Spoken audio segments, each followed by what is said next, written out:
How's it going, CNN fans?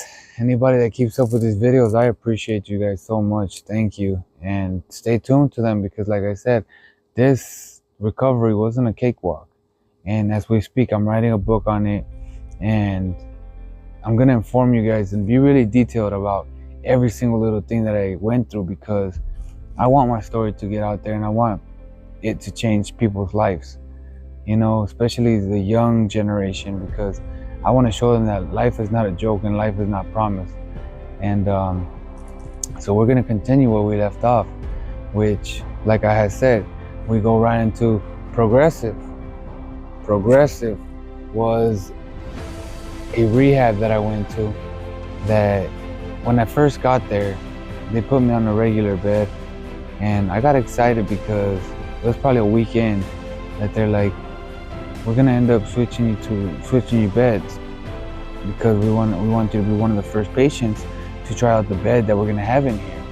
And they're like, the reason for this bed is because it helps the patient with so much things.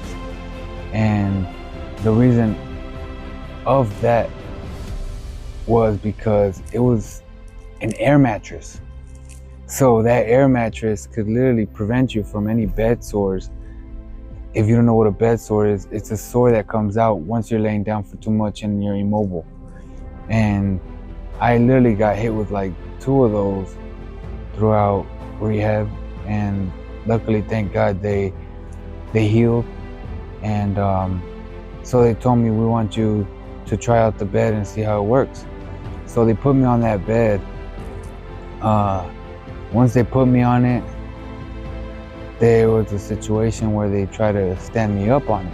And the thing that was so awesome about this bed that they let me know was you could literally sit up in a sitting position to eat.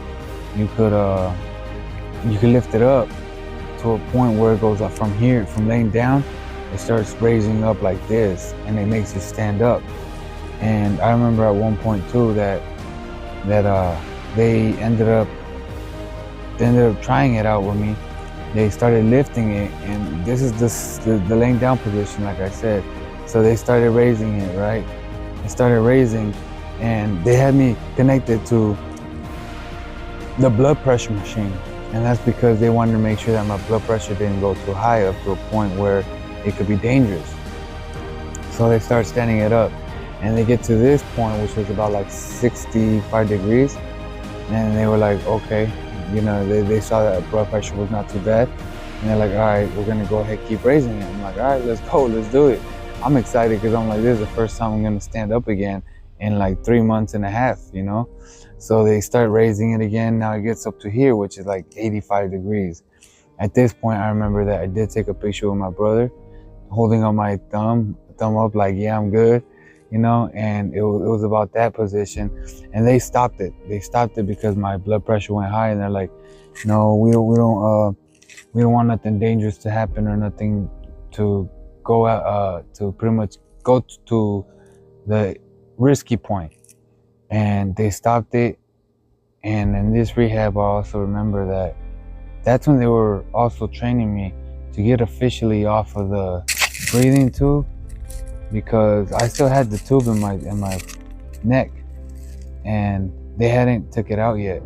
And I still remember like it was yesterday, because I guess it was a trauma, and it was a trauma because I couldn't eat, and I was so excited when they were gonna test me, because I'm like, I want to pass this so I can start eating and drinking like a normal person again, And what happened was they sat at the bed. And I'm sitting down, and they're like, okay, let's go ahead and try this out. So they started me like a little kid, like a baby. So like, let's try pudding. They would go, they'll eat pudding. And I'll eat pudding, and it sucked because literally, what you think is so easy now, it is so difficult in that situation. So I'm eating pudding, and when I eat the pudding, there's a point where I'm like, and just one cough, it's close to a fail. They already look at you like, hold on, what's going on? And then later on, when you keep eating it, you're like, I'm not gonna lie, I was fighting not to cough, because I'm like, I do not want to cough because I want to eat already. It had been, past 3 months, and I was like, I want to eat normal food. because all this time I've been nibbling and eating just hospital food that was pretty much light, and so they ended up giving me pudding, they gave me applesauce, they gave me raisins. I still remember, they gave me juice, they gave me cranberry juice, and they let me try all these things to see how it would do. And I ain't gonna lie, it sucked because I failed 3 times, I failed 3 times, and I felt so down because I was like, man, this sucks. I just want to eat already. I want to eat normal food. I want to eat like I used to, and I couldn't eat because I didn't pass the test, just because I coughed around like 2 times. And once you cough, it seems like, oh well, you're choking. It could be risky because your neck is not ready. The whole kind of affects you and stuff. So at that point, I was just like, man, this sucks. And yes, and like I'm saying, at that point, that's when I finally passed that, and I was so happy. I was like, yeah, I could eat again. And that's when they went on to, well, at one point too, when I was in there, I remember my director coming, my old director from when I was a security guard, and he tells me, he's like, yeah, man, we all heard about your situation. We hope you're doing better. And he even told me, he's like, after you didn't show up for like the first 2 weeks, he's like, I had to let you go because we need to fill in the position.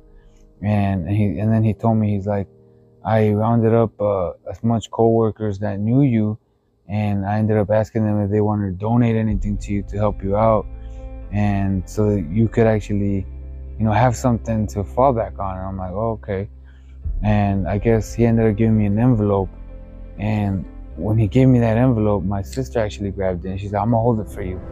But at one point when he gave it to me, she opened it up and she counted the money and everything. It was a good like $230. So I'm like, that's not bad, because the way I looked at it, I'm like, that's compassion from people that knew me, and I was always, I don't know, back then I picture myself like I was always a humble guy. I was always super loving, super kind, super cool, chill, how to get along with everybody. I had an awesome personality as a security.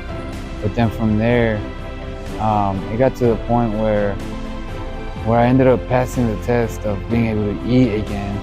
I ended up going all the way up to 85 degrees of standing. They only did that to me like twice. The first time I was able to stand about like 65 degrees, and then the second time was about 85 degrees, and that was the last time they tried it. And then from there, I remember that insurance wanted to stop paying because they didn't want to be covering me that much no more. So we had to look into a different rehab that wanted to allow me to go in there and start pretty much continuing my recovery. And that's where I'm gonna stop today. All right, so keep up with the videos, because this next rehab, this is where I got into a wheelchair officially. But like I say, like the video, comment down below what you think, and don't be afraid. Go ahead and comment down. All right, thank you so much, and keep up with the videos because they just get more and more interesting. Thank you so much. Anthony out.